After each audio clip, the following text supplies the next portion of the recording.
Luces TV.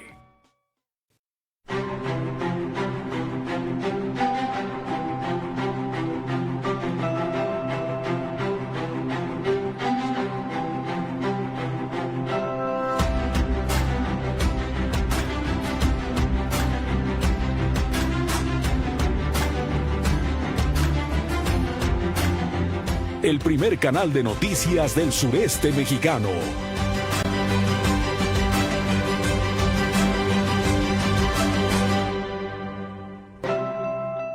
Luces TV.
Hoy, en Entre Muros, Living Coral en casa. Inspírate en el Living Coral, el color del año elegido por Pantone, y realza el interiorismo de tu casa con diversos elementos y accesorios. De la mano de Guillermo Quintana, arquitecto y director general de Liñé Roset México, conoce los mejores consejos. Hablando ya de diseño de interiores, de interiorismo, que realmente tengas que tener toda tu casa en este tono o en uno de estos tonos. Puedes hacer una combinación de tapizado, la sala, por ejemplo, en un tono de coral más oscuro y poner una pared nada más en un tono de coral más claro, y las demás paredes las puedes dejar en blanco. De acuerdo con el experto, es fundamental explorar las diversas tonalidades y degradados del Living Coral, pues existen opciones que van desde un tenue rosa hasta un rojo quemado. Lo más importante es acompañar el montaje de diversos contrastes y atenuados. Por ejemplo, si vas a hacer una estancia que es algo más formal, pues nada más pones un muro, a lo mejor en coral tenue, y la sala la sigues conservando en verde o en gris, o pones los cojines en coral. Si el color se utiliza en la habitación de alguna pequeña, por ejemplo, Guillermo recomienda explotar el potencial del matiz y mezclarlo en muros y muebles, pero con diferentes tonalidades. No, hay muchas telas, ¿no? Hay telas, hasta pieles en este tono, que ahorita está resaltado por la parte de que es el color, digamos, de tendencia. El fondo aquí no se nota, pero el fondo es coral y el otro es otro coral más oscuro. Pero si lo ves bien, tiene como coral esta parte de todo lo que es el fondo de la tela. No es un terciopelo. Son modernas, nueva tecnología, pero un poquito retro. O sea, como lo que se usaron en los años 80, en los 50, que está ahorita muy de moda, ¿no? Finalmente, Quintana recomienda utilizar esta tonalidad, de preferencia, solo en espacios que necesiten calidez y luz, y evitar el exceso a toda costa. No olviden seguirnos en Instagram @entremuros. Hasta la próxima.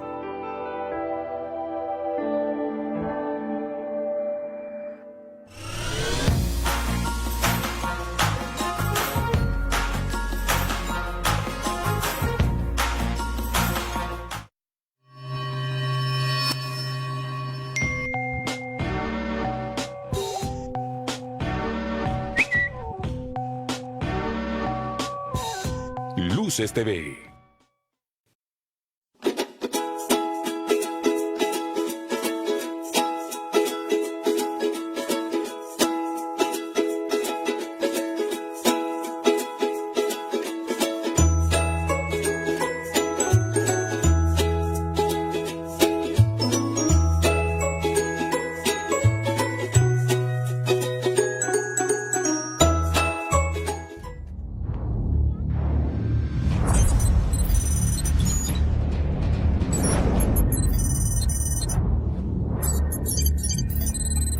Hola, ¿qué tal amigos de Sabores del Caribe? Yo soy Montserrat Polo. Y yo soy Sergio Morales y hoy nos encontramos en Sahara Pita House, ubicado en la calle Gladiolas, número 7, Retorno 20. En esta ocasión les traemos cómo se prepara el pan árabe de manera artesanal, ya que el restaurante Sahara no solamente cuenta con el servicio de restaurante como tal, sino que ellos mismos elaboran su propio pan árabe. Y sí, ya es hora de comer.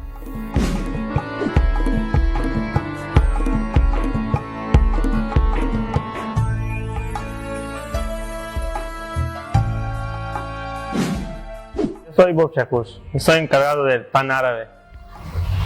Te voy a contar un poquito sobre cómo se hace el pan árabe. Ponemos 60 kilos en el batadora.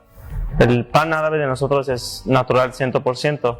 Lleva nada más levadura, sal y azúcar. Con esta fábrica de pan es la única en México. Nadie tiene la misma. Y eso es bueno para sacar cantidades muy grandes. Y nada más necesitamos 4 trabajadores. Un trabajador que checa todo el proceso durante el proceso y otros 3 para embolsar el pan.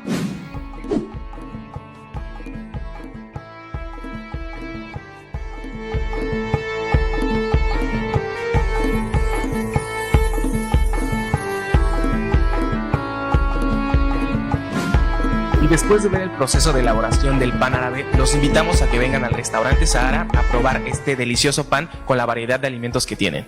Y se los vamos a antojar un poquitín. Hay que recordar que es un pan 100% artesanal.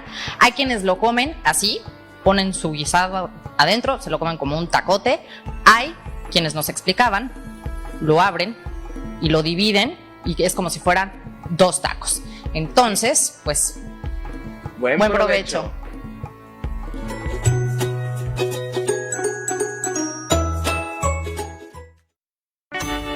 El transporte público en taxi se transforma en un nuevo concepto, más cómodo, accesible, incluyente, con seguridad y una nueva tecnología. Viaja seguro con Taxi Naranja. Transpórtate con nosotros de una manera fácil y sencilla. Llámanos por teléfono o pídelo en taxinaranja.info. Taxi Naranja es un servicio disponible 24 horas con asistencia personal y confirmación inmediata desde nuestro call center Naranja. Con Taxi Naranja disfruta de un viaje confortable a través de conductores 100% certificados, amables y taxis nuevos con la más alta tecnología.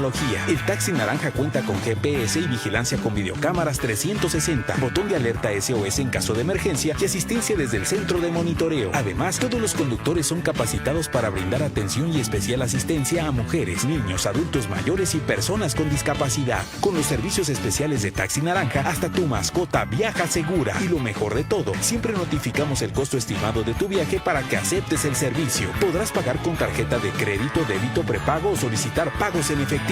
Taxi Naranja es la forma más segura y confiable de transportarte.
El primer canal de noticias del sureste mexicano.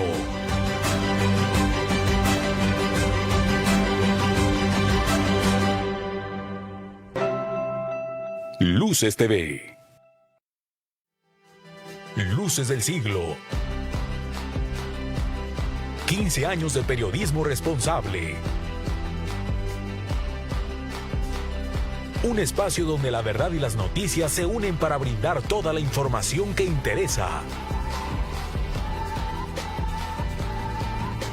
Luces del siglo. Periodismo de verdad.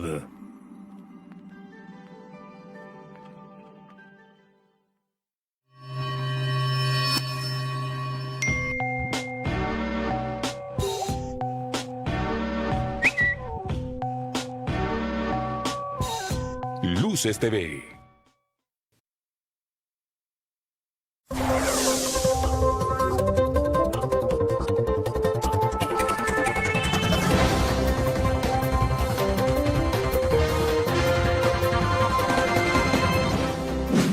Chetumal, frontera especial. Migración ilegal se da a cuentagotas en esta zona. No existen caravanas masivas de migrantes. Consciente autoridad daño a ecosistema. Más de 40 cambios de uso de suelo a modo realizó el municipio de Puerto Morelos entre 2017 y 2018. Posible cambio en ruta de Tren Maya. No se ve con malos ojos la propuesta de modificar el tramo original que conecta Yucatán y Quintana Roo. Se declaran en Morena estar listos para la impugnación. De acuerdo con Morena, el IECRO se equivocó en el conteo de votos y dejó al partido solo 2 escaños plurinominales.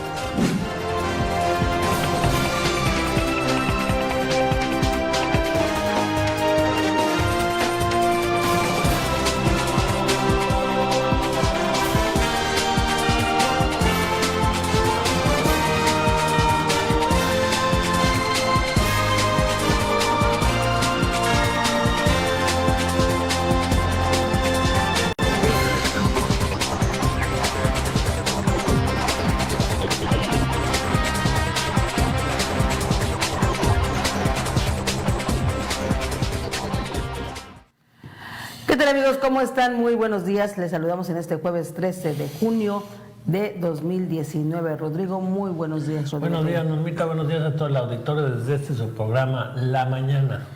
Recuerden que estamos transmitiendo desde Cancún y para todo el mundo a través de las diferentes plataformas de Luces del Siglo.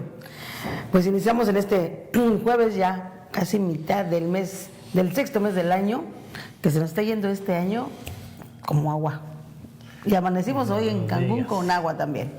Afortunadamente con un poco de agua por el calorón que está haciendo. Claro, va a ser más calor, pero va a revitalizar un poco a la vegetación que ya estaba muy reseca. Así es que no nos cayó nada mal. Esta agüita que no fue grande, pero algo es algo. Así es. Bueno, pues hay mucha información para compartirle el día de hoy. De verdad que hoy, fíjate que hace un momento estábamos observando la conferencia matutina de Andrés Manuel. Y hoy se conmemora los 80 años de la llegada de los españoles a México, de los primeros no barcos. de Hernán Cortés, ¿eh? No. De los exiliados de la Guerra Civil Española. Así es. La primera oleada, ¿no? Porque de sí, la primera, hubo varias oleadas, pero la primera. Así es, bueno, pues hoy, fíjate, y ahorita en la conferencia matutina, el presidente de la República hace pues algunos reconocimientos a personajes españoles que, bueno, llegaron a nuestro país. De hecho, fíjate que el periódico El País hoy trae en su portada precisamente esta conmemoración y hace unas entrevistas a esos exiliados que llegaron aquí a México aún vivos, en donde, bueno, pues narran parte de esa experiencia.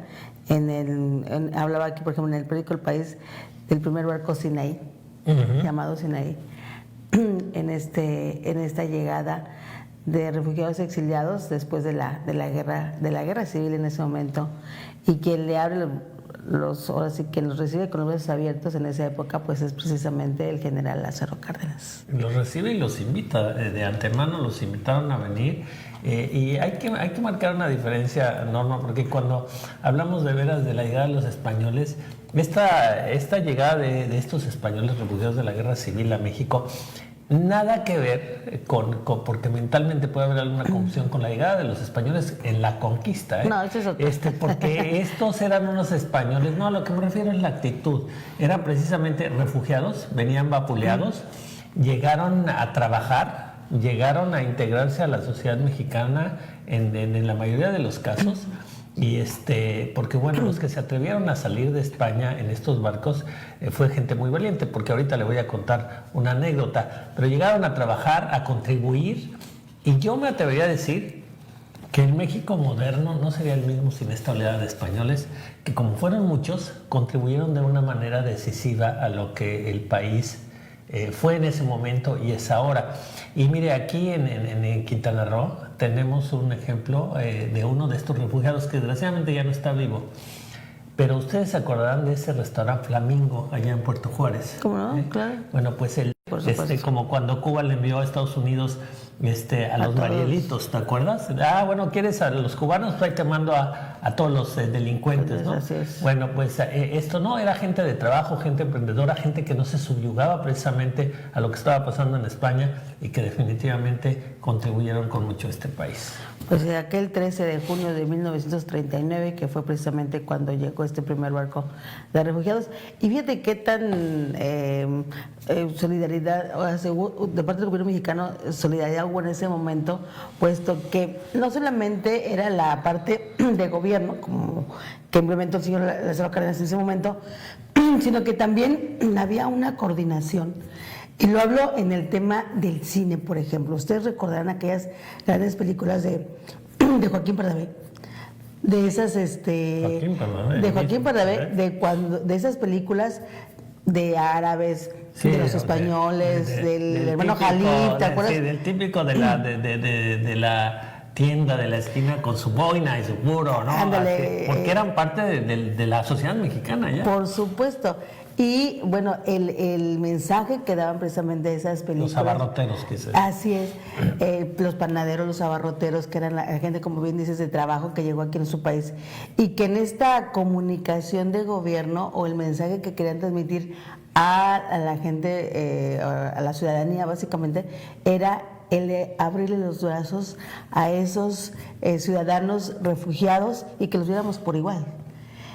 O sea, a lo que me refiero, cómo la parte de comunicación del gobierno en ese momento era esa, porque la única parte, digo, no había tanto como lo que es radio y televisión ahora, que las películas se hacían en producción con una coordinación directamente del gobierno. Y es que llegaron, insisto mucho en la actitud, llegaron después de lo que habían sufrido, llegaron de veras con una actitud humilde, porque hoy vemos llegar a muchísimos empresarios españoles no con una actitud humilde. Estos sí creen que vienen a conquistar todavía después de tantos años, pero en ese momento histórico llegaron con una humildad de veras a integrarse a la comunidad mexicana con una humildad que no tuvieron ni los de la conquista ni los actuales, pero ahí hubo una generación de españoles de veras y que contribuyeron mucho al país. Y mire, le voy a dar un ejemplo ahorita que hablaba yo de abarroteros, ¿no?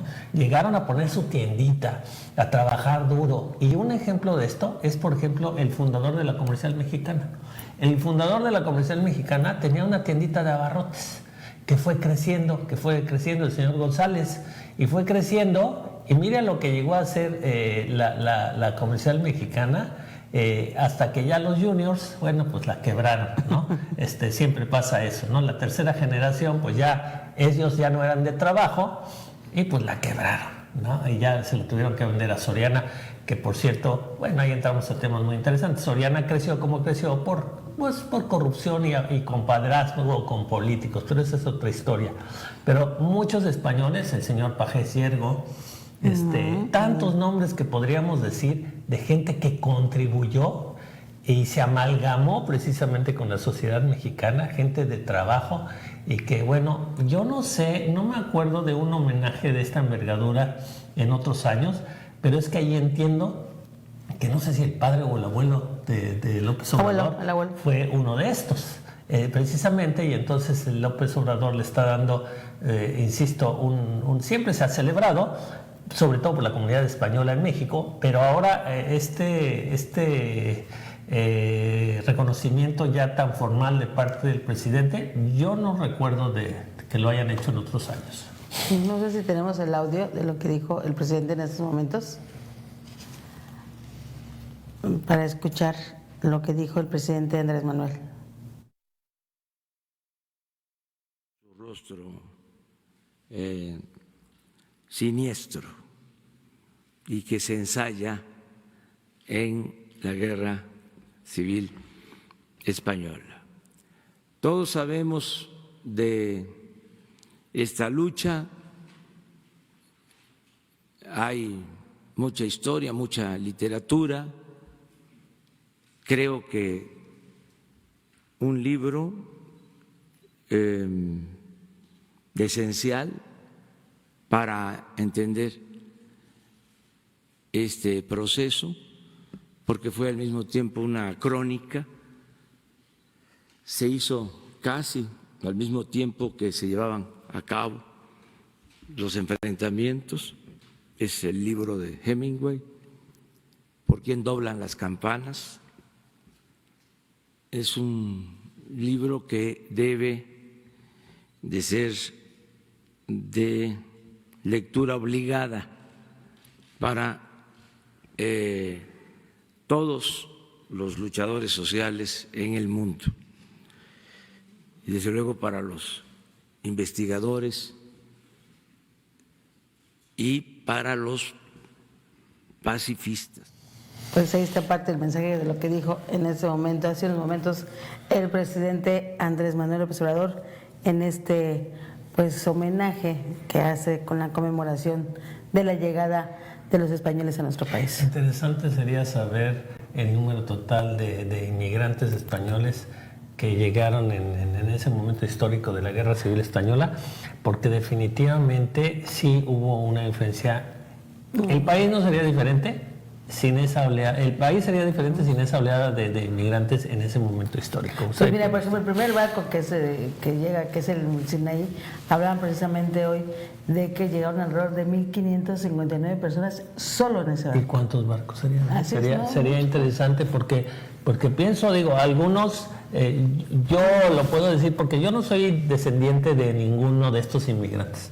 Y sin embargo, en mi vida puedo hablar de mucha influencia de personajes en el trabajo, tíos que se casaron con hermanas de mi papá, definitivamente muchísima influencia de lo que fue esta migración en trabajo, en cuestiones públicas, y no puedo pensar, fíjate qué cosa, en alguien que diga era nefasto este tipo que era este español.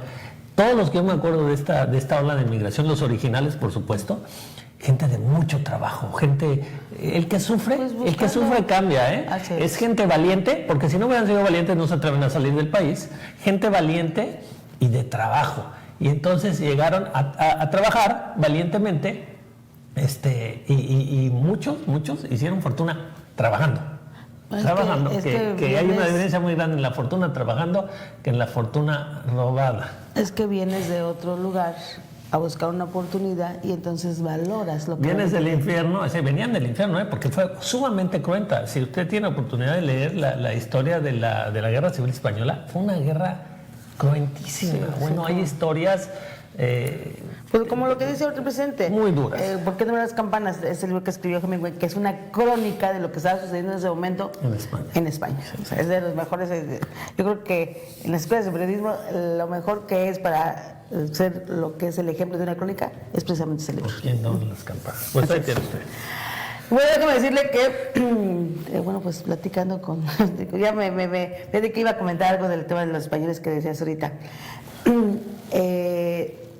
Quintana Roo es una ciudad de migrantes de otros estados de la República, aquí en nuestro país. Y finalmente, la gente que llegó a formar ese destino, que venía de otros lugares. Gente de trabajo. Gente de trabajo. Aún a pesar de los gobiernos corruptos que hemos tenido en diferentes etapas de la historia del estado, de la pequeña historia de Quintana Roo, porque somos un estado nuevo prácticamente, diferente de otros estados de la República. Por eso hay ese comparativo entre la zona norte y la zona sur. O sea, en la zona norte básicamente es gente migrante de otros estados y de otros países. Gente valiente y trabajadora. Y ve la bonanza. Y por eso, a pesar de los políticos corruptos de Quintana Roo, que han sido desgraciadamente la mayoría, Quintana Roo ha salido adelante. Exactamente. Con otra visión y otra mentalidad, bueno, pues finalmente la gente viene a trabajar en un ritmo que no se ve de igual manera en el sur del estado. Y hay que decirlo, desafortunadamente así es. ¿Por qué? Bueno, pues a lo mejor se ve más tranquilo, porque hay más comodidad. Y no porque los del sur del estado sean menos trabajadores, no, sino porque estaban más ahorcados precisamente por esa visión nativista de mucho gobernante que no llegaba a ver por el nativismo. No, que escudándose del nativismo venían a saquear al estado. Así es. Que es otra cosa muy diferente. Así es, definitivamente.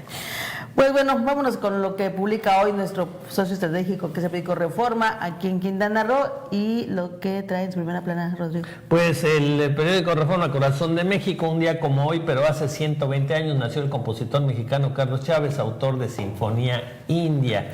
Y precisamente en su cortinilla inicial, el Reforma trae esta fotografía donde dice: a bordo del Sinaí, hace 80 años el vapor atracó en Veracruz, trayendo consigo la primera oleada de exiliados españoles. En idilio con México, Adam Sandler adora vacacionar en playas del país y actuar al lado de mexicanos. Lo hizo al lado de Derbez y de Hayek, y ahora lo hace con Luis Gerardo Méndez de la cinta de Netflix Misterio a Bordo. Este muchacho que llamó la atención en una cinta mexicana. ¿Cómo se llama esa cinta mexicana? Bueno, este muchacho que usted va a reconocer ahí, bueno, pues precisamente Luis Gerardo Méndez. Así es. Pero me estoy tratando de acordar de la película que lo llevó a la fama, de esta familia rica mexicana que se hace pobre. ¿Cómo? Que se hace pobre. No. Que se hace pobre, y él, bueno, acaba de manejar. Sí, Los Nobles. Los Nobles. Ándale. Buenísima película donde él salta al estrella, donde llama mucho la atención. Ya andaba por ahí, pero llama mucho la atención. Y bueno, ahora tendrá precisamente un Nosotros los Nobles, así es, Nosotros los Nobles, con Gonzalo Vega, exactamente. Y bueno, ahora mírenlo, ahí va a estar precisamente con este actor estadounidense, Adam Sandler. Bien por él. Coquetean a naturalizados. Ante la negativa de algunos jugadores de acudir al Tri, el presidente de León, Jesús Martínez Murguía, dijo que existe la opción de volver a convocar a los naturalizados. Pues sí, si se ponen sus moños con que yo ya juego en España y entonces ya no me interesa participar en la selección, bueno, pues perderán su oportunidad. Y ahí habrá algunos inmigrantes, miren, que salgan precisamente al quite en la selección nacional. Y bueno, accidente mortal con esta gráfica impresionante que presenta precisamente Reforma en su portada. Pues vea este incendio tan fuerte, vea esa gráfica. Al menos 6 personas perdieron la vida y 11 más resultaron heridas cuando un tráiler se quedó sin frenos y se impactó contra varios vehículos en la carretera Santa Bárbara y Zúcar de Matamoros. Una desgracia, bueno, de veras impresionante. Y bueno, alcanzará muro, aire, mar y tierra. Y muro entre comillas, porque no se refiere al muro del norte de México, sino al muro virtual que se estará ejerciendo al sur de nuestro país. Despliega en frontera sur el Ejército, Marina y Guardia Nacional. Instalarán retenes en puntos carreteros para frenar autobuses y devolver a migrantes. El gobierno mexicano desplegará un operativo con efectivos del Ejército y la Marina por aire, mar y tierra en 23 puntos del cruce de la frontera sur mexicana. Además, instalará retenes militares en carreteras con la consigna de frenar el avance de autobuses o vehículos que puedan llevar migrantes. Conforme fuentes gubernamentales, el propósito fundamental es reducir sensiblemente el flujo migratorio, y un primer efecto será que se incrementarán las devoluciones de migrantes desde el territorio mexicano. La acción sin precedente inició ayer, encabezada por los secretarios de la Defensa, Crescencio Sandoval, y el de Marina, José Rafael Ojeda, y funcionarios de la Cancillería. La estrategia disuasiva no solo apostará 6,000 efectivos de la Guardia Nacional, sino también la participación de centenares de efectivos militares y marinos. De acuerdo con las fuentes consultadas, lanchas rápidas incursionarán en mar abierto, patrullarán costas y ríos, mientras que helicópteros militares sobrevolarán la franja fronteriza. Pues así nos hubiera gustado que le entraran también a la delincuencia organizada, pero bueno. Asimismo, los operativos de apoyo social y laboral para migrantes estacionados en entidades del norte del país se establecerán a partir de hoy en Monterrey, Nuevo León. El coordinador es el subsecretario del Trabajo, Horacio Duarte. El propósito será supervisar el retorno y estatus de las personas devueltas bajo las normas de la sección 235 de la Ley de Inmigración de los Estados Unidos. Imagínense, aquí vamos a estar trabajando para pues imponer esta sección de la ley de los Estados Unidos. Bueno, pues ahí tiene usted y cómo se está poniendo la cosa, y dicen que precisamente para atender todo esto, el dinero que el gobierno de México obtenga por la venta del avión presidencial será destinado a atender la crisis migratoria, aseguró ayer el presidente Andrés Manuel López Obrador, quien, bueno, dice que por lo menos se van a obtener $150 millones de este avión cuando se venda. Si se vende, a lo mejor es uno de los acuerdos secretos con Trump, que les va a comprar el avión o les va a dar dinero, porque mire, todo este movimiento que se está haciendo para sellar la frontera sur cuesta un dineral.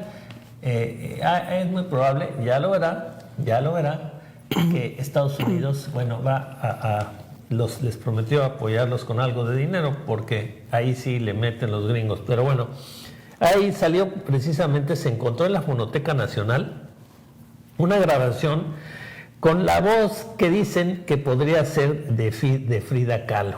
Ya veremos los expertos que la analicen si creen que sí es, y muy interesante poder oír la voz de Frida Kahlo. Me tocó oír, no sé si le ha tocado a usted o a ti, Normita, oír la voz de Porfirio Díaz, muy interesante, que Tomás Alva Edison en persona lo grabó y le regaló después esta grabación en estos fonógrafos que son muy singulares. Es como un hilo de caña de pescar, así es, ahí es donde se grababa.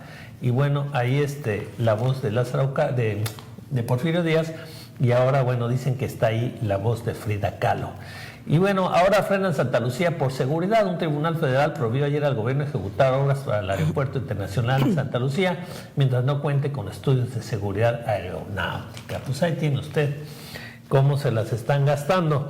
Está sin cabeza ni recursos la coordinación antisecuestro, es algo que también han estado denunciando, y dice precisamente Isabel Miranda de Wallace que hoy estamos ante un panorama incierto en cuestiones del secuestro, que por otro lado se viene incrementando en nuestro país. Pues ahí tiene usted, este es el periódico Reforma en su primera plana.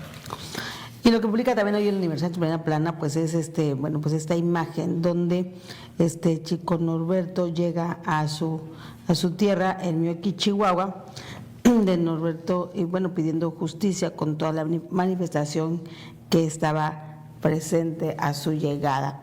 Y en 10 estados guardan silencio sobre homicidios. Dice un análisis de 340,000 noticias de 14 años revela caída de reportes periodísticos en 2019.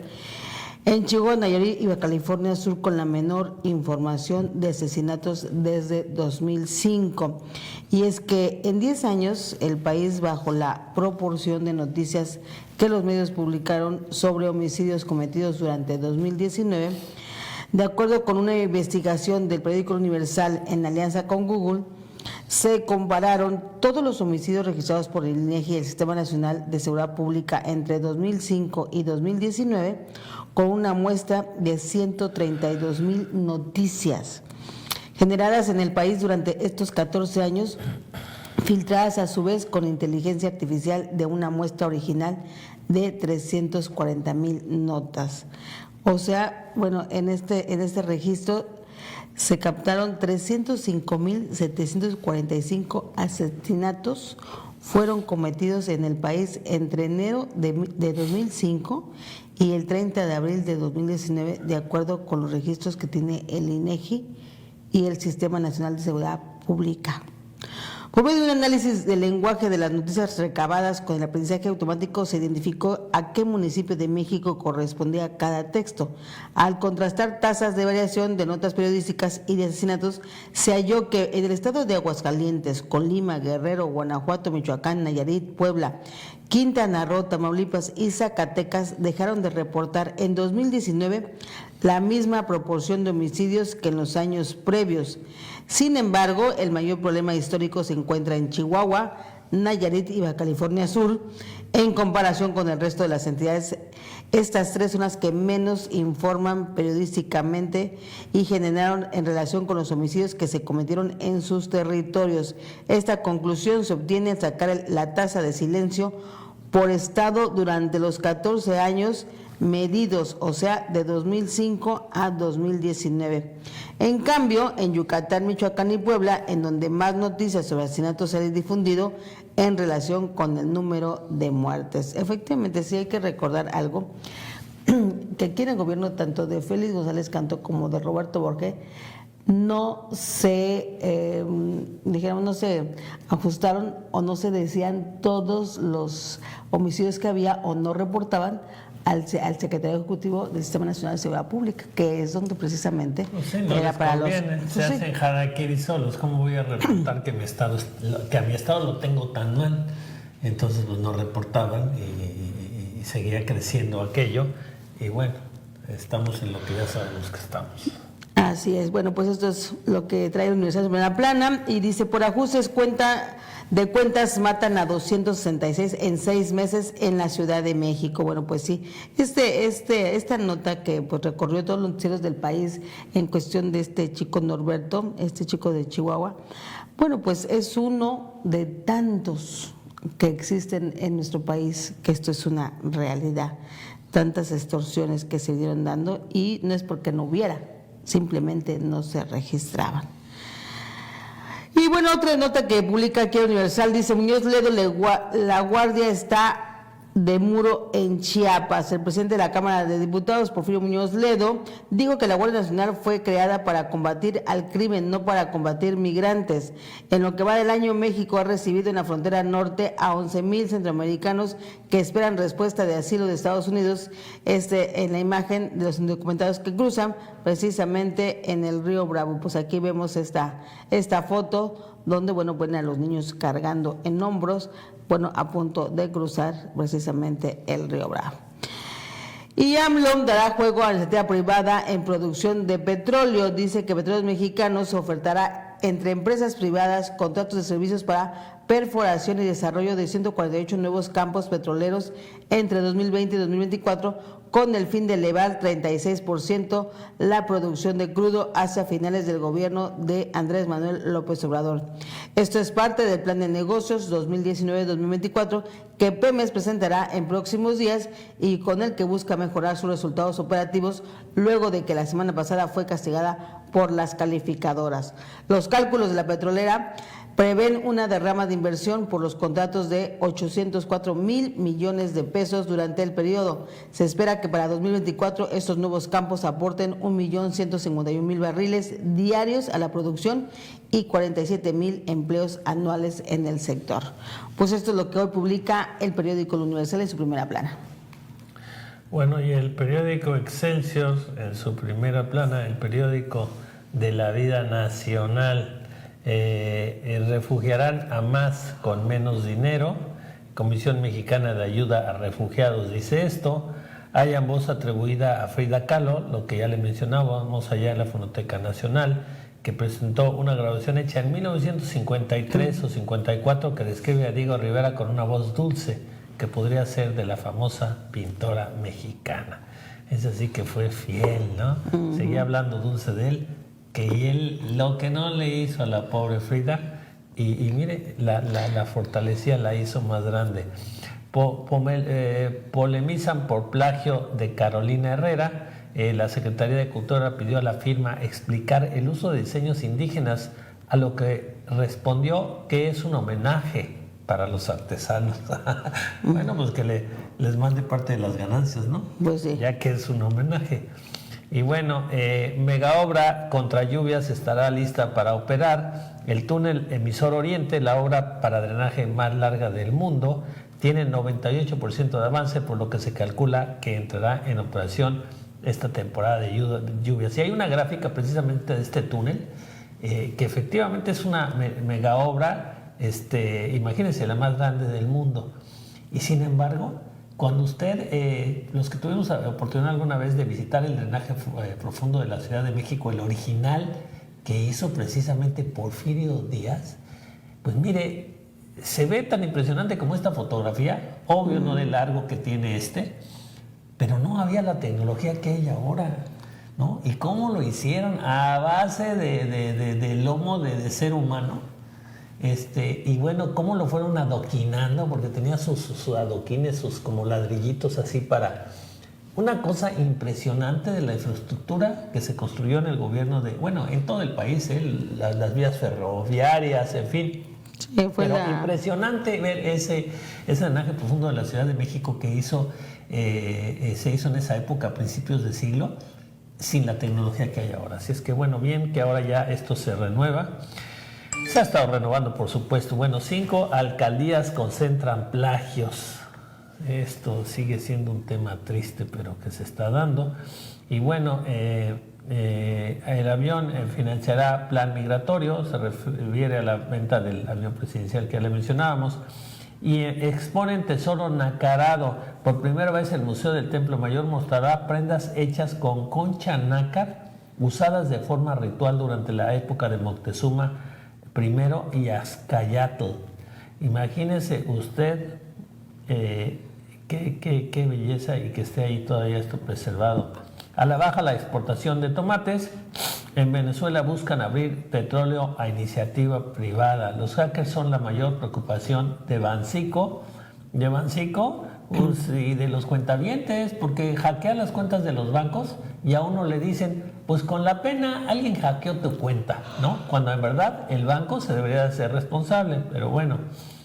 Dan otro revés legal a Santa Lucía, lo que ya le mencionábamos de este tribunal que frenó la obra ahora por estudios de seguridad y ordenó mantener los trabajos suspendidos. Pues ahí tiene usted, este es el periódico Excelsior en su primera plana. Pues déjeme decirle que lo que hoy publica Milenio también en su primera plana, pues es este tema del proyecto del aeropuerto. Dice, el Tribunal Federal detiene de nueva cuenta los trabajos de Santa Lucía. Esta vez, por razones de seguridad, ambientalistas prepararon un recurso legal contra la refinería Dos Bocas. Frena juez inundación de obras en la terminal aérea de Texcoco. Y es que la decisión del presidente de construir el nuevo aeropuerto de la Ciudad de México en la base aérea militar de Santa Lucía lo mantiene enfrentado con organizaciones sociales y empresariales, quienes han logrado frenar legalmente el inicio de las obras y evitar que se cancelen los trabajos en Texcoco. Y por si fuera poco, Gustavo Alanís, director del Centro Mexicano de Derecho Ambiental, anunció que alistan acciones legales contra el inicio de las obras de la refinería de Dos Bocas, Tabasco, porque está fuera de ley del marco jurídico ambiental. Bueno, pues aquí veremos este pleito entre ambientalistas y la presidencia de la República. Bueno, entre ambientalistas movidos por los intereses antagónicos al presidente, que usted ve todo lo que hicieron en el gobierno de Peña Nieto, todo ilegal, contra la naturaleza, contra sitios de importancia histórica para el país, ¿no? Y nunca nadie dijo nada. Nadie se metió la voz. Y ahora, casualmente no puede hacer uno esto por... obviamente son los... Y además usted ve los jueces que están poniendo todo esto del Estado de México. Los amparos. Mire, casualmente, del coto de poder, precisamente... de la mafia, ¿cómo del le poder, de la mafia del pueblo de Acapulco. Bueno, pues ahí tienes. Pues sí, es parte de, como dices, son los intereses antagónicos del presidente los que están fomentando todo paralización de alguna manera, o frenar por algún tiempo, porque al final del día van a terminar cediendo. Aquí lo que llama la atención, lo que bien mencionas, es que estos ambientalistas en defensa del medio ambiente sí estén ahora defendiendo el patrimonio. Y mira, Quintana Roo es un ejemplo de toda la corrupción de medio ambiente que se ha llevado en los gobiernos priistas, porque si bien los permisos ahora sí que tiene que dar la federación en el tema de medio ambiente, pues era la federación, eran los gobiernos priistas que ahí tienen al que era anteriormente el secretario de la Semanal en la época Peña Nieto, el señor Pachano. ¿Cuántas cosas no vino a hacer precisamente en la isla de Holbox? Pachano, una joyita. Pero el mismo Naín en Texcoco, el nuevo aeropuerto si a esa nos vamos, entonces te iban a decir que era una zona lacustre, que se podía recuperar, en fin, dándole ópticas siempre va a haber, y siempre habrá, y siempre hubo, pero tiene que buscarse un balance precisamente de lo que se puede dañar, porque siempre va a haber un daño. Donde usted y yo estemos, usted y yo estemos ahorita, había naturaleza, ¿no? Y esa naturaleza pues se extinguió. Y tendrá que ser. La cosa es un balance y cómo se va haciendo precisamente para que pueda subsistir la naturaleza y nosotros. Esa es la idea. Entonces, bueno, pues ahí tiene usted, como cuando dicen que el Tren Maya va a destruir árboles, pues sí, los va a destruir. El chiste será ver cómo hay un balance, se van a destruir unos árboles porque se va a hacer el Tren Maya, donde vamos a sembrar más, donde vamos a tener áreas donde ya va a ser intocable la selva y lograr un balance. Porque si no, pues no hacemos nada. Claro. Todas las carreteras, hay que quitar las carreteras del país porque allá había árboles. No, ¿verdad? Es inviable. No, yo estoy a favor de los árboles, pero tiene que haber ese balance pues para que podamos coexistir. Claro. Vamos a una pausa, regresamos, no se despegue, hay más para compartirle el día de hoy.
Luces TV.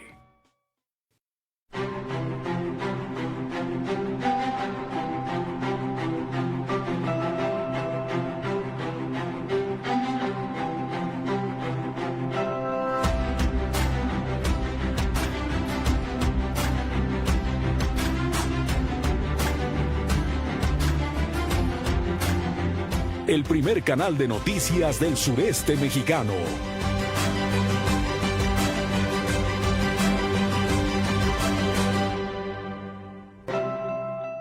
Luces TV.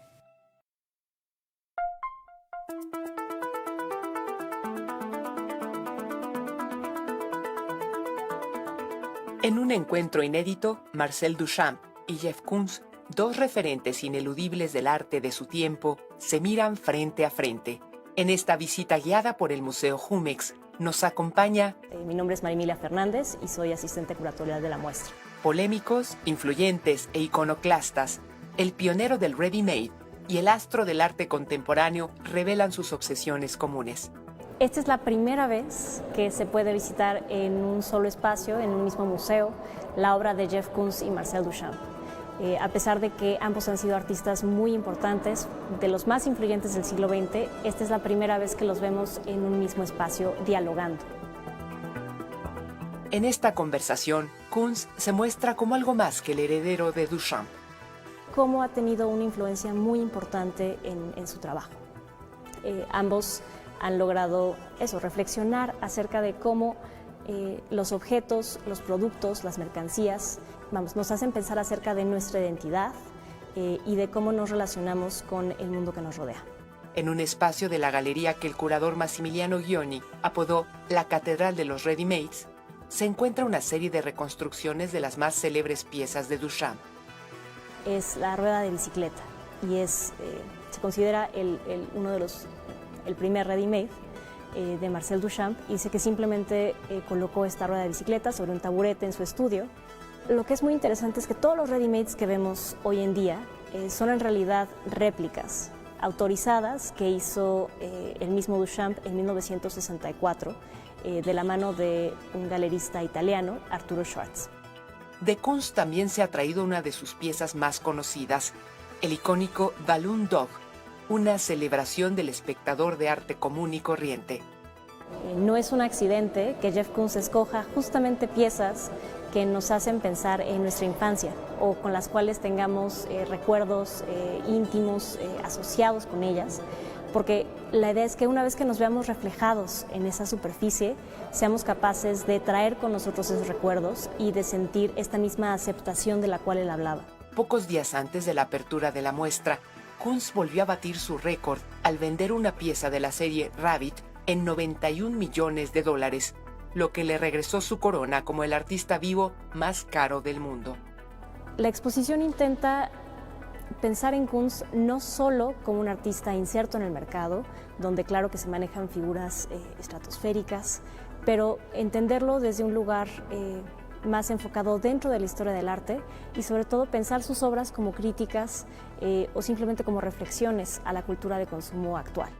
Temas como el erotismo, el deseo por los artículos de consumo y la identidad son parte del diálogo entre estos dos gigantes del arte. Es una exposición que tomó, desde que se concibió, 4 años en lograrse. La muestra permanecerá hasta el 29 de septiembre. Compártenos tus fotos y opiniones en Twitter. Te esperamos en nuestra próxima visita guiada.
No normalicemos los embarazos en mujeres jóvenes. No permitas que tus sueños, tus objetivos, tus ilusiones se vean detenidos por un embarazo no deseado. Hay mujeres que no desean tener hijos, pero también hay mujeres que no desean tener hijos en este momento. Hay que informarnos, hay que vivir nuestra sexualidad con responsabilidad. Por favor, seamos responsables. Construyamos hombres y mujeres la igualdad de género.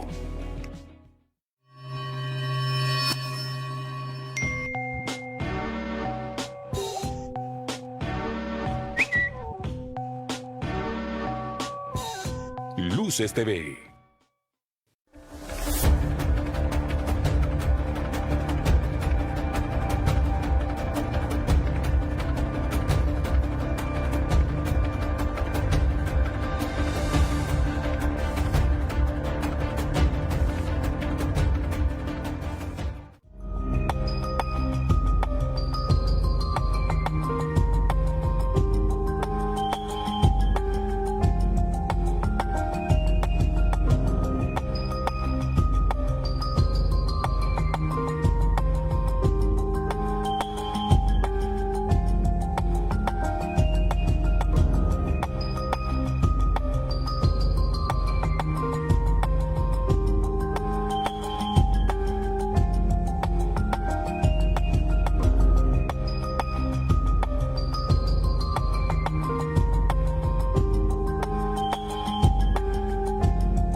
Con su cabeza asiática, sobre la que nace un pelo oscuro, tan delgado y fino que parece flotar en el aire, es un niño grandote, inmenso, de cara amable y mirada triste. Sus ojos saltones, oscuros, inteligentísimos y grandes, están difícilmente detenidos, casi fuera de las órbitas por párpados hinchados y protuberantes como de batracio.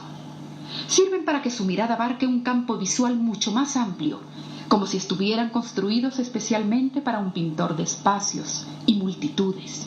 Y muy pocas veces desaparece de su boca búdica, de labios carnosos, una sonrisa irónica y tierna, flor de su imagen. Viéndole desnudo se piensa inmediatamente en un niño rana, parado sobre las patas de atrás. Sus hombros infantiles, angostos y redondos, terminan en unas manos maravillosas, pequeñas y de fino dibujo, sensibles y sutiles como antenas que comunican con el universo entero. Es asombroso que esas manos hayan servido para pintar tanto y trabajen todavía infatigablemente.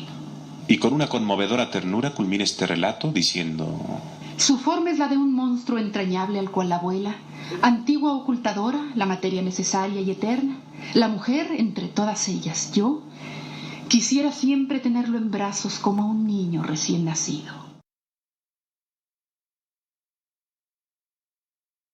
Nuestro productor pudo rescatar esta grabación que dio a conocer la Fonoteca Nacional en esta voz que podría ser de Frida Kahlo.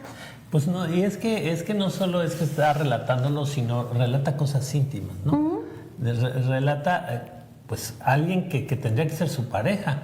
Entonces, qué emoción, ojalá y si sea, porque qué emoción oír precisamente a Frida Kahlo. De la Fonoteca y porque... se especula que esta grabación pueda ser de 1953. Imagínate, no, bueno.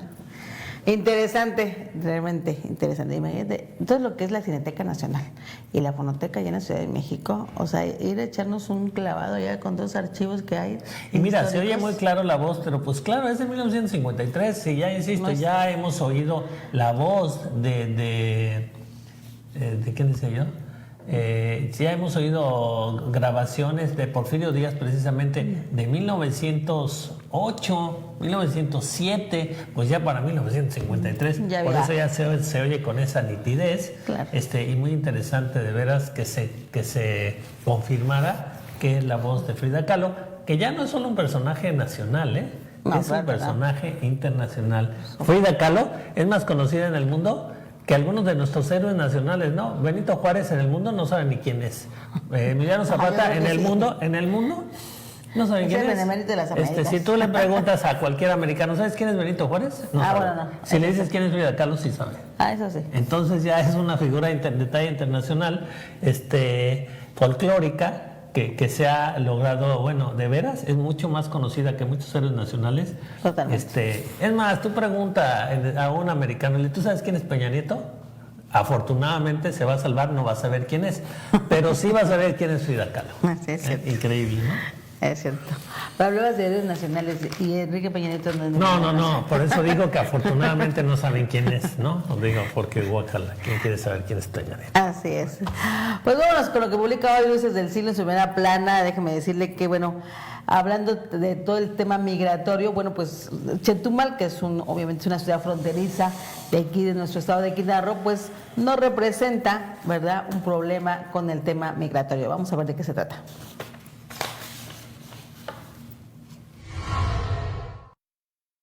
Mientras en otros puntos fronterizos del sur del país cotidianamente se presentan problemas y situaciones alarmantes a nivel humanitario en torno a los cruces de la frontera de México con Belice, esto no ocurre. Esta condición de cierta tranquilidad le otorga un estatus especial a la zona limítrofe del territorio de Quintana Roo con tierras beliceñas. En los dos puntos fronterizos de la entidad, Subteniente López y Chactemal, no se presentan caravanas de migrantes centroamericanos como se da, por ejemplo, en Chiapas. Sin embargo, se consideran zonas fundamentales para el cruce de personas. El documento Las políticas migratorias de México en relación con Centroamérica y la frontera sur, elaborado por el Dr. Carlos Barrachina Lizón y presentado en la Cumbre Unipol 2019, Guardia Nacional, Protección de Datos Personales, Ciberseguridad y Migración, señala que la internación de personas a Quintana Roo por los cruces de Belice rondó los 600,000 casos anuales entre 2006 y 2018. Los pasos de gente documentada son aquellos que entran al país como visitantes locales o visitantes regionales y como trabajadores controles fronterizos. De acuerdo con el texto, presentado como ponencia magistral el pasado 5 de junio en el Senado de la República, entre 2007 y 2018, ingresaron a Quintana Roo de manera legal 92.459 personas como visitantes regionales. Chiapas es el estado de la República que más cruces registra. Tan solo los ingresos documentados alcanzan los 17 millones entre 2006 y 2018. Por su parte, México regresó 2.152.800 personas de Centroamérica y Cuba entre 2001 y 2018.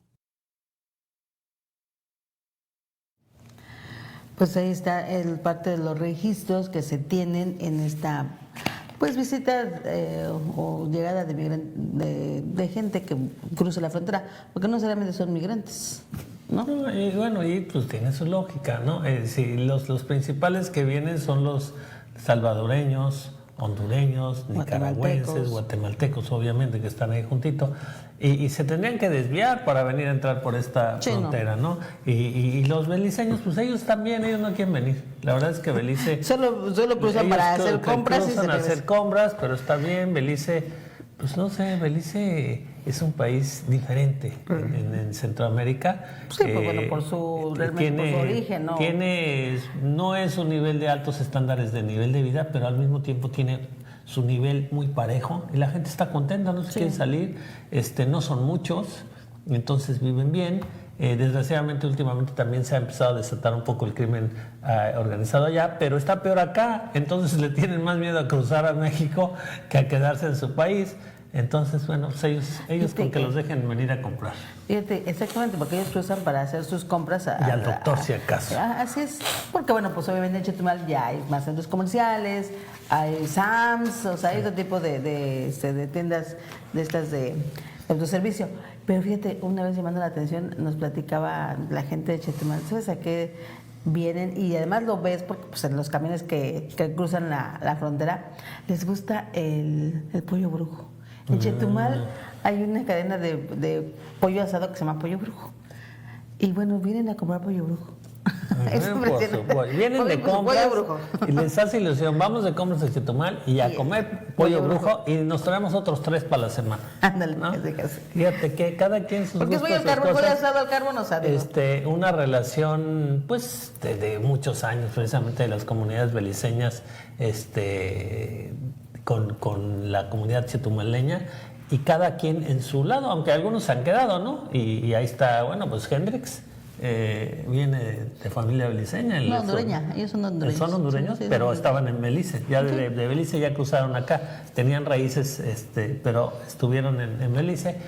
O sea, sí hay una relación, hay una influencia, por supuesto, porque pues en ese momento histórico Chetumal estaba mucho más aislado, estaba aislado de todo en la República Mexicana. Y bueno, hay toda una cultura ahí interesante de convivencia, pero totalmente. Ellos no se quieren venir para acá. Quédense con su país, nosotros nos quedamos en Belice. Así Nuestro dólar está a la par con el americano. Así es, sí, efectivamente. Así de fácil. Así es, sí, su moneda está muy bien valuada. Sí. Bueno, pasando a otro tema, déjeme decirle que ya ve que le hemos estado dando a conocer todas las violaciones ambientales que hizo esta construcción de este edificio de Five Downtown, allá en poblado de Puerto Morelos. Bueno, pues, como siempre se ve que salen a reducir todas las cosas. Tuvimos acceso a varias, a la manifestación de impacto ambiental precisamente de este proyecto.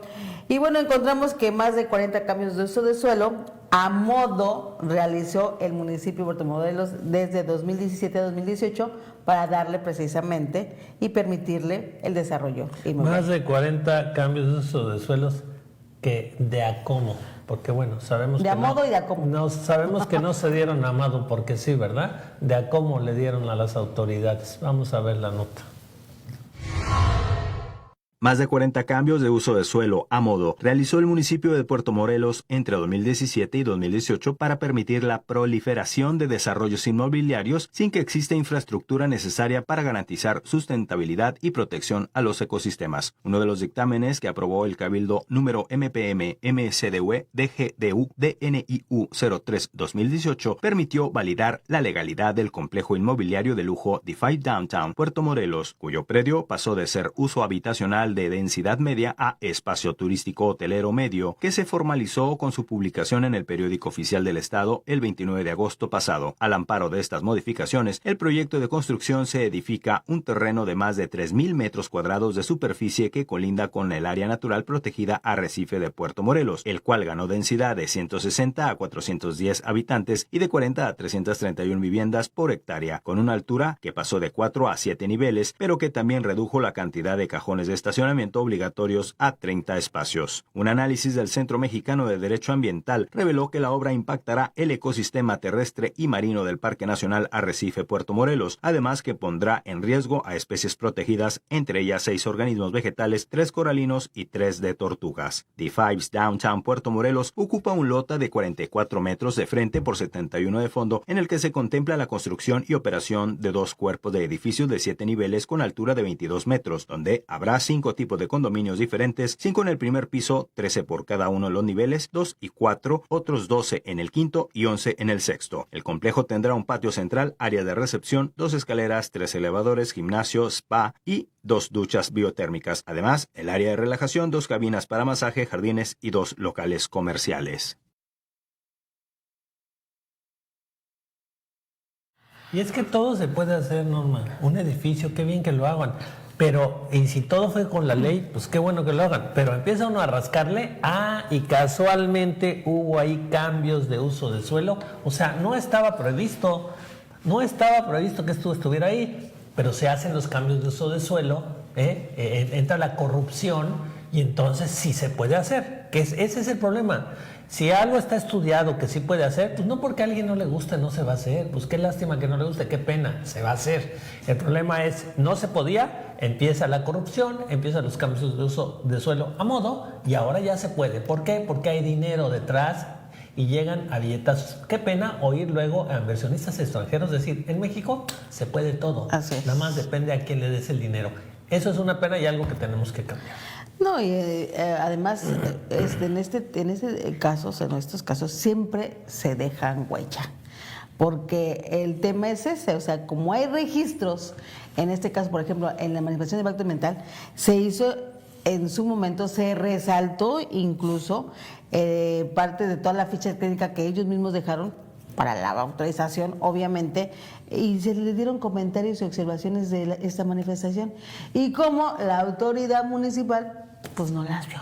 O si las vio, pues entonces por eso hace todo este entramado de cambios de suelo, precisamente a modo para que puedan construir. O sea, imagínate, les dieron las observaciones. Bueno, entonces como ya nos los dieron, entonces en el municipio, bueno, pues hagámoslo a modo porque... Y que luego no diga el inversionista, con todo el dinero que ya nos gastamos, esta inversión que va a dar empleos, es lo que empiezan a exaltar. Sí, va a fomentar empleos. Pues sí, pero tú sabías que hiciste mal, diste lana para que esto se pueda, ¿verdad? El costo-beneficio. Porque ya quedó claro que ahí hicieron cambios que no debieron. Entonces tú le apostaste a que yo lo arreglo con un dinerito, pues ahora pierde tu dinero. Porque esto se tiene que ir para atrás. El costo-beneficio, como ellos dicen, o sea, realmente el costo que tendría que se termine de construir esto, el costo de daño del medio ambiente vale es muchísimo. Así es. O sea, es que así es. Tiene que y lo más, ir para atrás. fíjate que lo más lamentable del tema es que las autoridades municipales que en campaña pregonan y dicen vamos a defender, nosotros vamos a llegar y hacer... ¿Cuál? Van a defender nada, van a defender sus intereses nada más, todo lo que le entra a sus bolsillos, porque esa es la realidad del tema. Eso es la realidad. O sea, el daño que van a dejar, no solo para ellos, nosotros vamos a morir en algún momento, o sea, la herencia que vamos a dejarnos... Sí, muy pronto. Así es. Porque no pasamos ni de 100 años. En cambio esto es para el futuro de las generaciones, o sea, de veras que se necesita no tener alma, para venderse. Para algo que va a dañar hasta los propios hijos. Sabemos de qué calibre son los... Ahora sí que los... No tienen alma, ciertamente. Los que están precisamente en este municipio, que bueno... Pues hay mucho que decir. El tema, afortunadamente, con una comunidad que se está defendiendo y que esperemos que logre su objetivo de revertir. Porque elegimos este lugar para vivir y tenemos que defenderlo, aún de esas autoridades corruptas. Muy bien. Vamos vamos a otro tema. Bueno, pues posible cambio en la ruta del Tren Maya, que es otro tema, bueno, de este gran megaproyecto que el gobierno federal está tratando de que se construya. Bueno, pues ya también vieron algunos intereses. Exactamente, porque mire, van a cambiar la ruta del tren, no va a venir a Benito Juárez, sino ahora va a bajar para exaltar a Cobá. Sí. No, sí es más importante Cobá que Benito Juárez. Alguien tiene unos ranchos por ahí, unos terrenitos que se compró y ya le echó el ojo de que pues si echamos por allá el tren nos hacemos millonarios. Mire, estoy especulando obviamente, pero nos han orillado a esto. Vamos a oír la nota.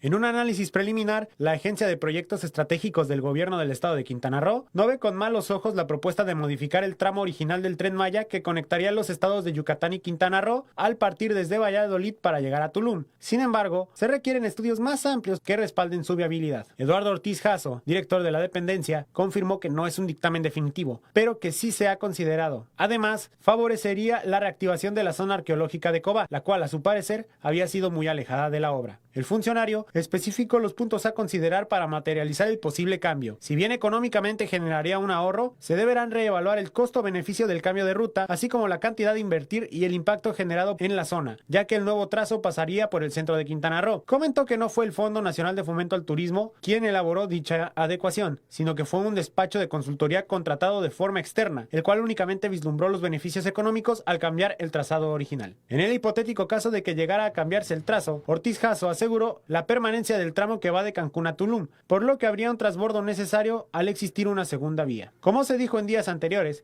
el cambio en el trazo del Tren Maya recortaría 50 kilómetros del plan original presentado por Fonatur al crear un tramo que vaya de Valladolid a Tulum en lugar de que terminen en Cancún, como se tenía originalmente planeado. Situación que implicaría un menor tiempo de construcción y un ahorro de hasta 5,000 millones de pesos. Finalmente, aseguró que la propuesta del cambio de trazo será evaluada únicamente durante el transcurso de este mes, en el cual se realizarán los estudios necesarios para ratificar el trazo original o decretar la modificación, la cual, de acuerdo con Rogelio Jiménez Pons, titular de Fonatur, contemplaría la utilización de 70 kilómetros de la autopista Cantunil-Cancún. Informó para Luces TV, Víctor Hugo Alvarado.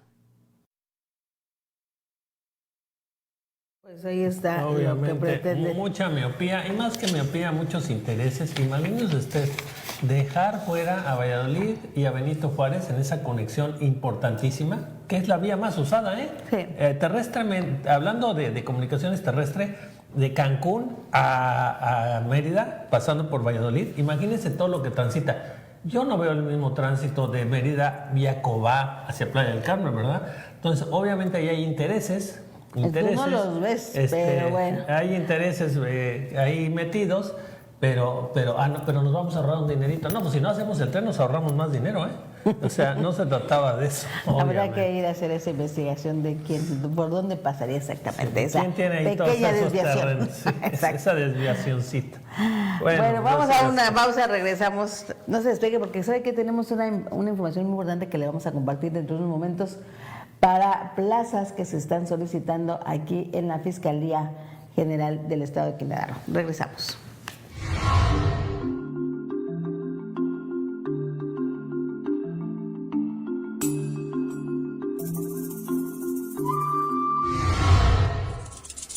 Nido de víboras.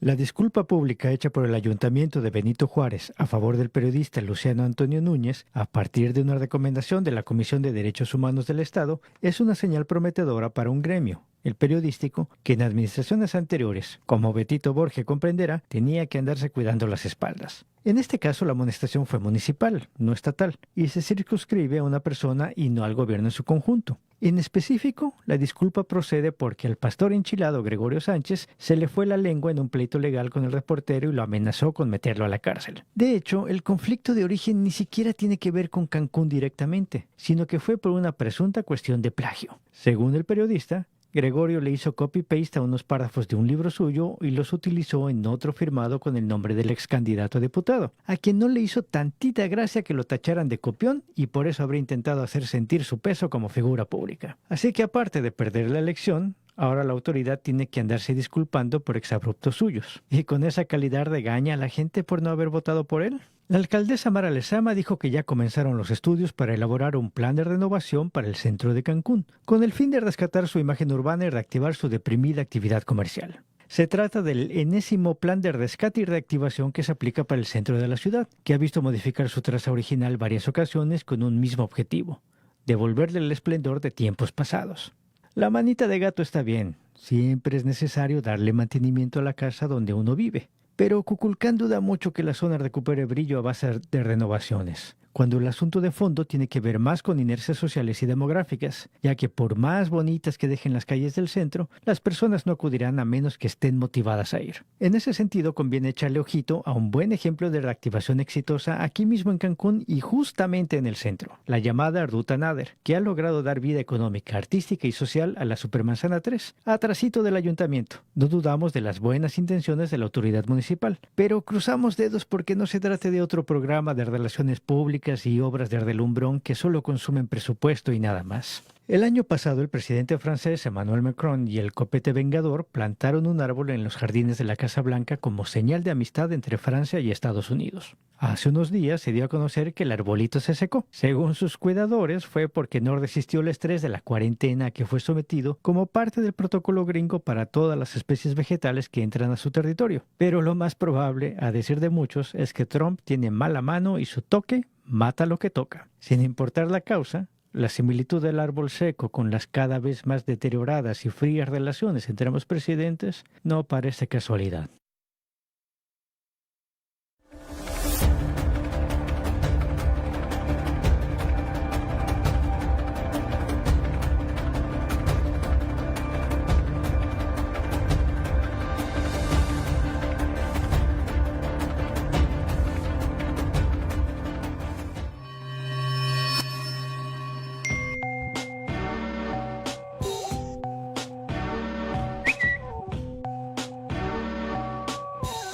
Luces TV. Luces del siglo. 15 años de periodismo responsable. Un espacio donde la verdad y las noticias se unen para brindar toda la información que interesa. Luces del siglo. Periodismo de verdad.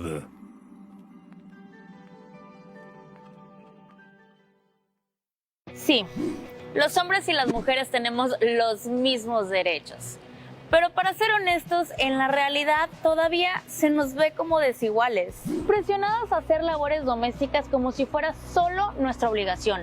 No hay por qué aguantar, no hay por qué ser sumisas, no hay por qué soportar violencia de tu pareja. De verdad, no te quedes callada, porque no estás sola. Construyamos hombres y mujeres la igualdad de género. El transporte público en taxi se transforma en un nuevo concepto, más cómodo, accesible, incluyente, con seguridad y una nueva tecnología. Viaja seguro con Taxi Naranja. Transpórtate con nosotros de una manera fácil y sencilla. Llámanos por teléfono o pídelo en taxinaranja.info. Taxi Naranja es un servicio disponible 24 horas con asistencia personal y confirmación inmediata desde nuestro call center Naranja. Con Taxi Naranja disfruta de un viaje confortable a través de conductores 100% certificados, amables y taxis nuevos con la más alta tecnología. El Taxi Naranja cuenta con GPS y vigilancia con videocámaras 360, botón de alerta SOS en caso de emergencia y asistencia desde el centro de monitoreo. Además, todos los conductores son capacitados para brindar atención y especial asistencia a mujeres, niños, adultos mayores y personas con discapacidad. Con los servicios especiales de Taxi Naranja, hasta tu mascota viaja segura. Y lo mejor de todo, siempre notificamos el costo estimado de tu viaje para que aceptes el servicio. Podrás pagar con tarjeta de crédito, débito, prepago o solicitar pagos en efectivo. Taxi Naranja es la forma más segura y confiable de transportarte.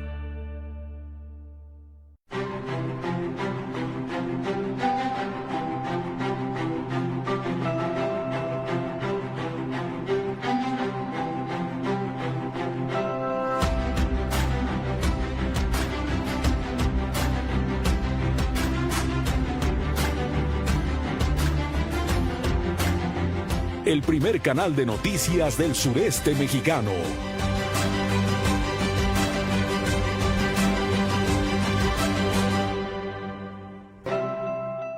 Luces TV.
Bueno, pues estamos de regreso aquí con la caricatura de David Manrique, que bueno, eso de me canso ganso.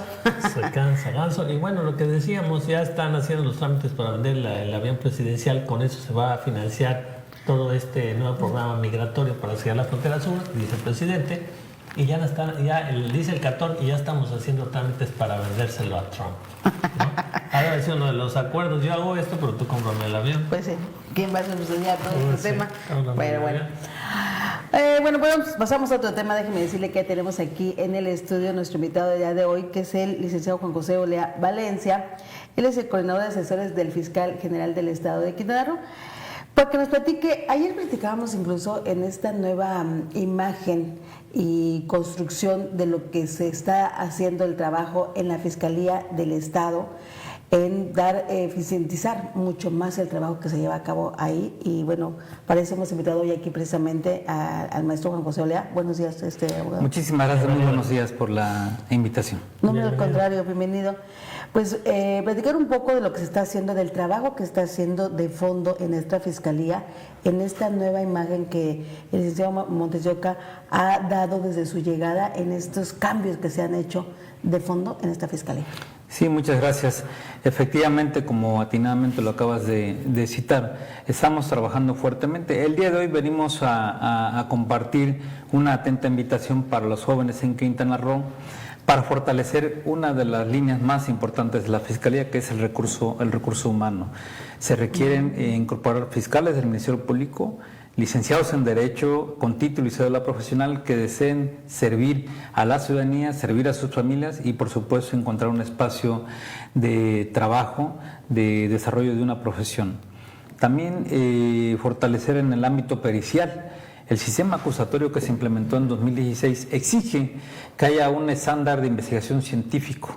Tenemos que fortalecer la investigación y nada menos que eso es posible a través de la incorporación, por supuesto, de la experiencia de la policía que ya existe, de la policía ministerial, pero también se requieren otras disciplinas como la criminología, la criminalística, la psicología, la antropología social. Hay que recordar que en los últimos tiempos se ha trabajado fuertemente a nivel nacional, y el Estado no es la excepción, para fortalecer la figura de la perspectiva de género en cualquiera de los ámbitos, tanto económico, político, educativo.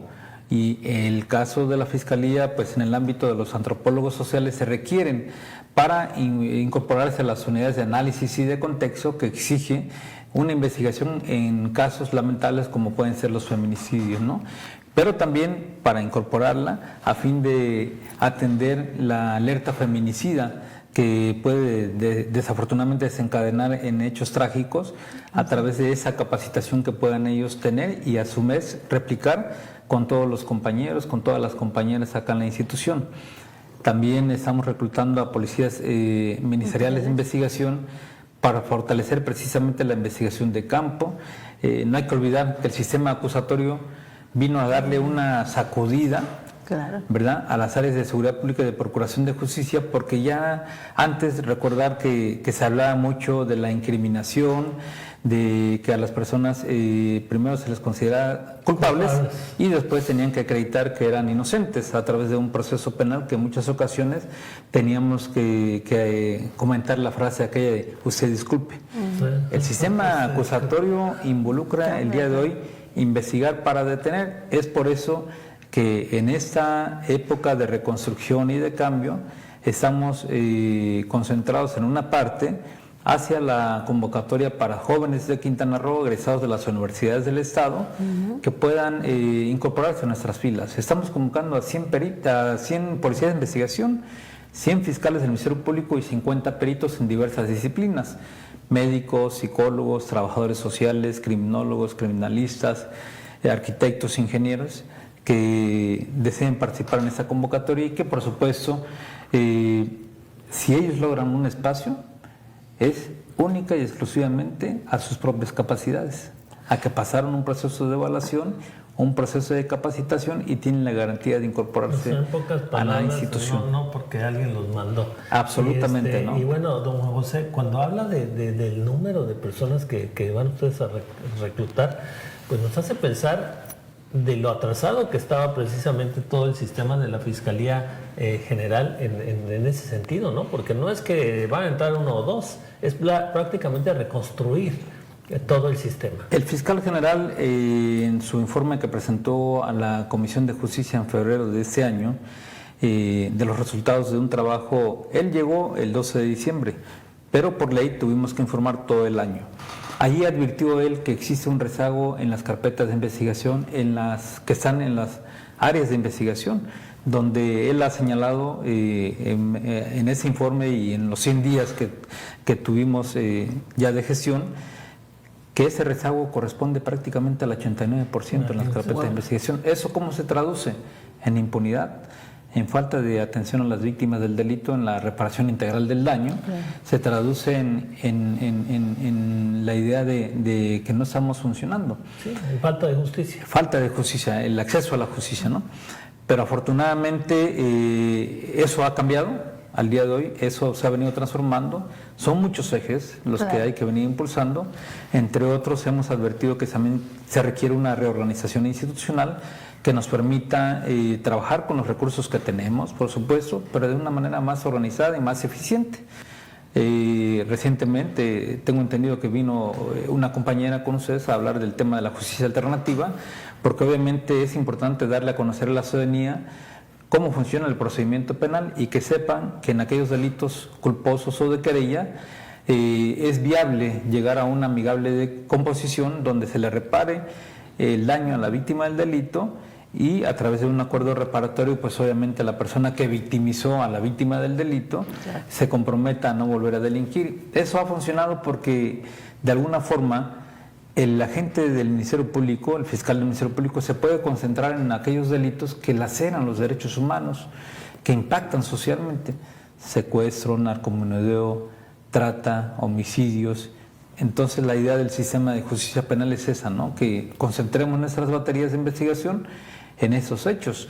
Recientemente pues también se dio cuenta la ciudadanía de que hemos venido avanzando en los temas de investigación, donde ahora tenemos una baja pues en el tema de los homicidios. Tenemos más personas en la cárcel, donde se han logrado en la actuación tribunales. ha sido mucho más rápida definitivamente en cuestión de investigación. Oiga, licenciado, pero en esta convocatoria que está lanzando, ¿qué requisitos se necesitan precisamente para esta gente que quiera pues ahora trabajar en la Fiscalía? Sí, por supuesto, son requisitos que contiene por supuesto la propia convocatoria y la Ley General del Sistema Nacional de Salud Pública y la Ley General del Estado de la Fiscalía. Fundamentalmente, por ejemplo, para ser policía ministerial de investigación se requiere que cuentes con el 100% de una licenciatura que esté concluida. Cualquiera que sea, ingeniería o licenciatura, la que sea. Y que tengas, por supuesto, esa idea de servir a la ciudadanía. Tienes que pasar por evaluaciones de control de confianza, documentación oficial que se requiere, que es básica: acta de nacimiento, currículum, cartilla del servicio militar en el caso de los varones, credencial del lector, en fin. Pasar unas evaluaciones de control de confianza, acudir a entrevistas psicológicas, a entrevistas por parte del personal de la institución. Después pasas por un proceso de capacitación que es conforme a las reglas nacionales y inmediatamente después te incorporas a la Fiscalía General del Estado, ¿no? ¿Qué promedio de edad más o menos está para esta convocatoria? Bueno, no hay un límite. A partir, por supuesto, de los 22, 23 años y hacia adelante no tenemos un límite.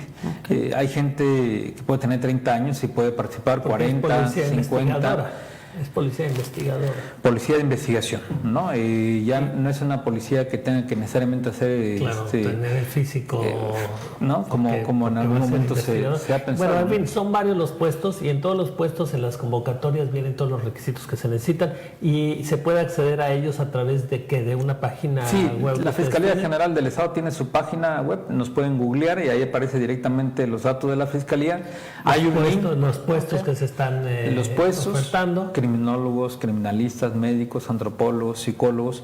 Para el caso del fiscal del Ministerio Público se requiere licenciados en Derecho titulados, con título y cédula profesional. Para los peritos también título y cédula profesional según la disciplina en la que ya estén capacitados o formados Y en el caso de la policía, pues obviamente se requiere que cuenten con ese certificado que acredite que cuentes con tu 100% de conclusión de tus estudios, ¿no? ¿Qué evaluaciones se presentan? Las de control de confianza, que son evaluaciones médicas, toxicológicas, psicológicas, de entorno social y situación patrimonial y poligráficas. Son reglas que ya están estandarizadas y que es importante que ellos lo sepan, que van a participar y que efectivamente su espacio se logra gracias a sus capacidades. Algo muy importante, por supuesto, es que estamos dirigidos, fundamentalmente estamos convocando a jóvenes del estado de Quintana Roo que hayan sido o que egresados de las universidades públicas, estatales o privadas acá en la entidad federativa, a fin de que haya esa idea, ese conocimiento del arraigo que debemos. Muy importante lo que mencionas. O sea, la convocatoria está abierta a todos los mexicanos, pero si los que vienen y solicitan son de aquí y se formaron aquí, de alguna manera van a tener una preferencia. Entendí bien. Eso no quiere decir que si no llenan los espacios los locales, sí se la da entrada a personas que hayan tenido una formación en otro lugar. Y que con base en sus capacidades, por supuesto, también acrediten que se merecen un espacio. ¿No hay un requisito en decir que tengan cuántos años viviendo aquí de residencia? No hay un requisito. No, suena muy bien. O sea, aquí están esos dos muchachos, los dos sacaron 10, los dos están iguales, pero este es de Quintana Roo, se le da la preferencia. Sí. Aquí está este de Quintana Roo, se formó aquí, él tiene 8 en su evaluación, este es de fuera, este tiene 10, pues se le dará preferencia a este, aunque sea de fuera. Pero en igualdad de circunstancias tienen un punto extra, digamos, adicionalmente, los que son de aquí de Quintana Roo. O sea, esto está abierto, no es discriminativo para nada, pero en igualdad de circunstancias hay una palomita extra si eres de Quintana Roo. Totalmente de acuerdo. También es importante que sí debe de haber esa convicción de querer servir a la ciudadanía, de querer servir a sus familias, porque la Procuración de Justicia y la Seguridad Pública exige, obviamente exige compromiso, lealtad institucional y pues muchas horas de trabajo. Y si no, la misma institución te va a decir, pues entonces no diste el ancho, traías todas las credenciales, ya entraste, no funcionas, pues la sociedad necesita otra cosa. A veces... Los exámenes psicológicos se da cuenta rápidamente, ¿no? Sí, pero como estos son temporales, o sea, las evaluaciones de control de confianza aplican un espacio, una fotografía de ese momento, pero la dinámica, los intercambios, la interacción te puede llevar a... Por eso, de hecho, a un estado dentro de la institución se hacen periódicamente este tipo de exámenes. Sí, la ley considera que cada 3 años, cuando menos, se deben de realizar, renovar la certificación, ¿no? Sí, cada 3 años, ¿no? Fíjate que ahorita que hablabas precisamente de cómo encontró la fiscalía y en este diagnóstico que hizo incluso el fiscal nos hablaba en algún momento de alguna entrevista de cómo había ministerios públicos que no tenían que estar ahí, los ministerios porque no tenían precisamente... O sea, no tenían todas esas credenciales. Exactamente. Sí, llegamos a encontrar espacios donde había fiscales del Ministerio Público que no contaban con título y cédula profesional, o fiscales auxiliares del Ministerio Público que tenían disciplinas distintas a la licenciatura en Derecho. Eso no puede ser, sin subestimarlas, pero si tú eres veterinario, pues no puede ser el fiscal, no puede estar ahí. Debe ser veterinario, así, pero no fiscal del Ministerio Público. Así como no queremos ver a un licenciado en Derecho, a la veterinaria. O a un licenciado en Derecho operándote, ¿no? De ninguna manera, ¿no? Entonces, la idea es asumir con el compromiso que se merece la ciudadanía profesional, ¿no? Efectivamente, porque además no solamente es la formación inicial, de manera permanente es necesario y fundamental estarte actualizando y estarte capacitando. ¿No? La institución ya los va capacitando también. Porque efectivamente se van incorporando cambios a la normatividad, cambios a las reglas. Por ejemplo, en materia de policía está el informe policial homologado. Un informe policial homologado que surgió ¿verdad?, en una dinámica y que la propia práctica señaló que se debía de modificar por lo complejo que era llenarlo para las policías municipales o estatales o ministeriales, de ahí que se ha venido avanzando en esa agilización. Pero tenemos que capacitar en ese tema en particular. Claro. Ahí es muy importante la labor que hacen las policías en su conjunto de manera integral, ahora con la incorporación de la Guardia Nacional, que es un trabajo de verdad que es coordinado. O sea, la Fiscalía está, lo ha dicho el fiscal, el maestro Óscar Montes de Oca, que ha venido dando resultados, pero también gracias al trabajo de coordinación con las fuerzas federales, con las estatales mismas y con las municipales. Solos no podemos, ¿no? Por eso también requerimos de la participación y de la conciencia de la ciudadanía. Las familias que tienen a sus jóvenes, pues obviamente motivarlos a que participen en esa convocatoria, porque son espacios de ocupación. No hay que olvidar que lo que antes considerábamos, ¿verdad?, que el ocio era para crear, para reflexionar, en mucho tiempo se convirtió para el ocio es la madre de los vicios hoy en día, ¿no? Entonces la idea precisamente es que estos jóvenes tengan esa oportunidad de trazarse un reto, de mejorar las condiciones de seguridad en su estado y lo más importante, para sus propias familias, ¿no? Eso yo creo, y el fiscal general así nos los ha comentado también, es fundamental, fortalecer el eje del recurso humano de la institución. Estamos también cambiando otra serie de procesos, como es la imagen institucional, para tener instalaciones dignas para el personal, pero también en su momento para la propia ciudadanía, ¿no? Importante mencionar, ahorita que mencionaba para los jóvenes, que esto también está abierto para no tan jóvenes. Sí, por supuesto. Que es importante, es incluyente, porque bueno, oye, si no ya es discriminatorio, los que somos más grandes, ¿qué culpa nos tenemos? La experiencia, la expertise, por supuesto, ¿no? Entonces está abierto a todos, a los más capaces y bueno, principalmente obviamente a todos los jóvenes que inician y están buscando en dónde desarrollarse, pero también con ojos puestos precisamente en lo que usted decía, en la experiencia. Y que haya compromiso y, como dice, el tener también el don de servir y al entorno en donde vivimos, pues queremos estar bien. Oiga, licenciado, y en tema de sueldos, ¿cómo está el tema? Me leyó el pensamiento. Ya, qué Ninguno va a ganar más que el presidente. Eso ténganlo seguro, ¿no? Que les quede claro. Constitucionalmente imposible, ¿no? Así es. A nivel nacional, el Estado de Quintana Roo, para el caso de nuestros policías, peritos y fiscal del Ministerio Público, nos encontramos en el estándar. Un fiscal del Ministerio Público, 22,500. Un perito, 17,500. Y un policía ministerial de investigación, 15,000. Semanales, no está en mal. Promedio. Al mes.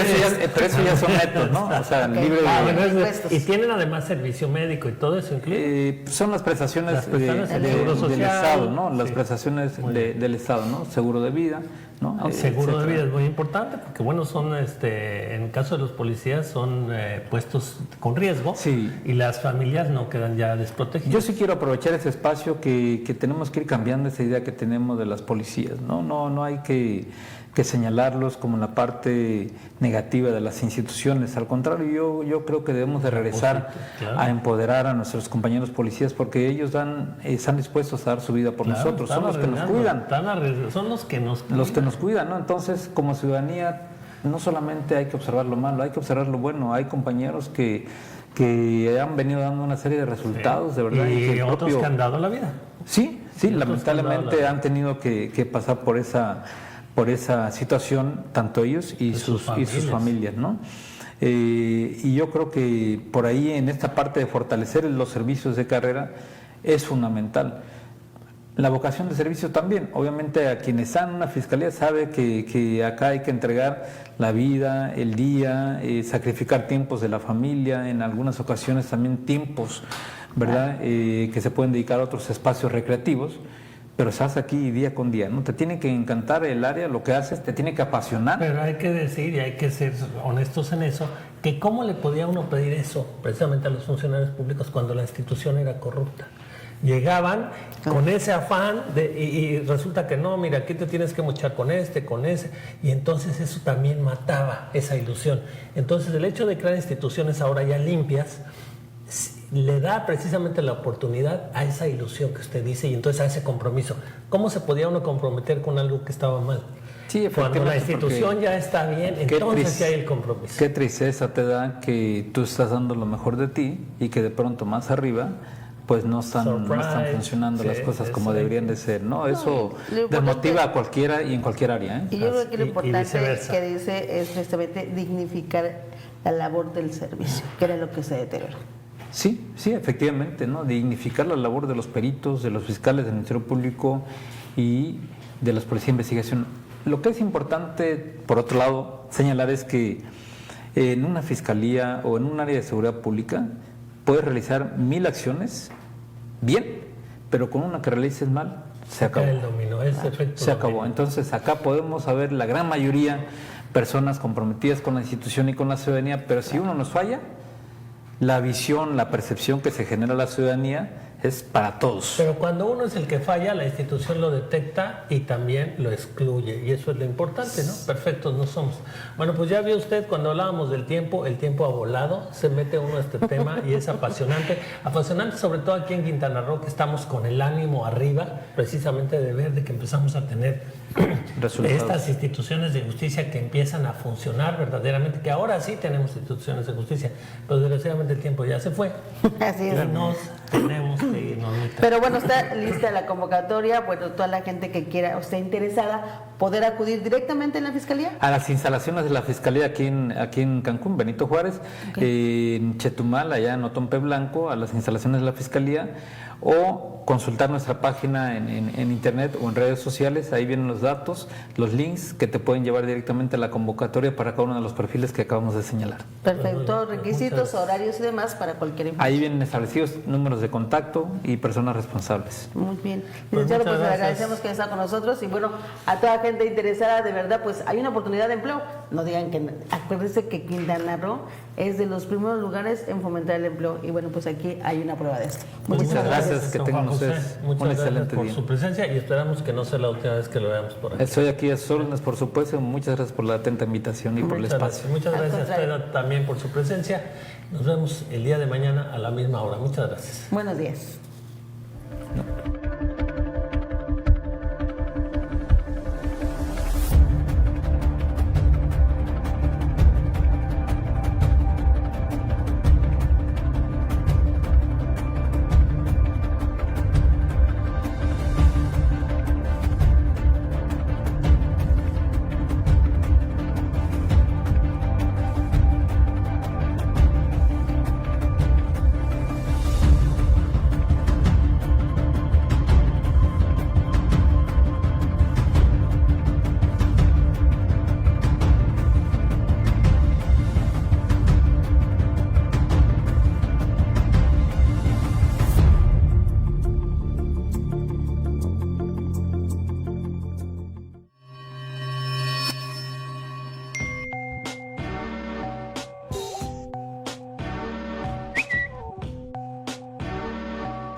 Luces TV.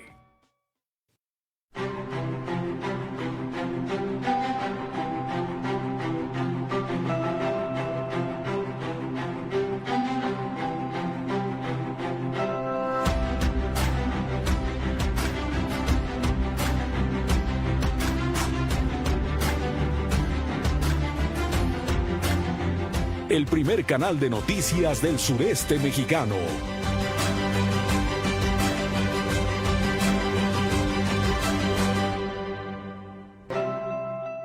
Luces TV.